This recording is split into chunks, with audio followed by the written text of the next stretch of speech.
Saravana form வந்து என்ன பார்க்க போறோம்னா, நம்ம ஆட்டுக்கு வந்து பசுந்தீவனம் தான் போட போகிறோம். பசுந்தீவனம் வந்து நம்ம வேலி மசால், அகத்தி, ஜிஞ்சுவாப்பில் அந்த 3மே கலந்து கட் பண்ணி ஃபுல்லாகவே ஆட்டுக்கு போடுறோம். அதான் பார்க்க போகிறோம். நம்ம இன்னும் சாப் கட்ரு வாங்கலை, அதனால் வந்து நம்ம கையில் தான் நறுக்கி போட்டுங்கிறோம். இப்போ ஸ்டார்டிங்கிறதால கையிலே மிஷின் இல்லாமல் கையிலே வந்து நம்ம நறுக்கி போட்டுங்கிறோம். கொஞ்சம் பெருசு பெருசாக கட் பண்ணாலும் பரவாயில்ல, அதனால் கையிலே கட் பண்ண ஆரம்பிச்சிட்டோம். ஸ்டார்டிங் எல்லாமே கட் பண்ணி நம்ம நம்ம வாங்கிற தொட்டி பார்த்துருப்பீங்கன்னு நினைக்கிறேன். அந்த தொட்டியில் வந்து இதான் நம்ம இன்றைக்கி வந்து ஒரு 11 மணி அளவில் வந்து நம்ம ஆட்டுக்கு வந்து தீவனம் போடுறோம். என்னென்ன பில்லு இருக்குது பாருங்கள், பார்த்தீங்கன்னா தெரியும். இது வந்து அகத்தி, இது வந்து சூப்பர் நேப்பியர் பாருங்கள். அதுக்கப்புறம் இது வந்து வேலி மசால்,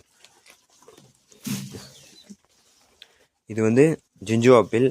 இந்த மாதிரி எல்லா பில்லும் கலந்து போட்டிங்கன்னா தான் ஆடு வந்து நல்லா சாப்பிடும். நீங்கள் வெறும் சூப்பர் நேப்பியர் அந்த மாதிரி எதனா போட்டிருந்தீங்கன்னா தொடர்ந்து ஒரு வாரம் சாப்பிடும், இல்லை ஒரு மாதம் சாப்பிடும். அதுக்கப்புறம் வந்து இதை வந்து சாப்பிடாமலே விட்டுரும்.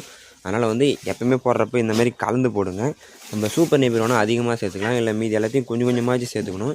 ஏன்னா சூப்பர் நேப்பியர் வந்து நிறைய மகசூல் கிடைக்கும், அதனால் அது வந்து அதிகமாக கலந்துக்கலாம். மீதெல்லாம் அகத்தி, வேலி மசால், ஜிஞ்சுவாப்பில் இது 4மே கலந்து போட்டிங்கன்னா ஆடு வந்து நல்லாவே சாப்பிடும். பாருங்கள். நெக்ஸ்ட் வீடியோவில் வந்து நம்ம அடர் தீவனத்தை பற்றி பார்க்கலாம்.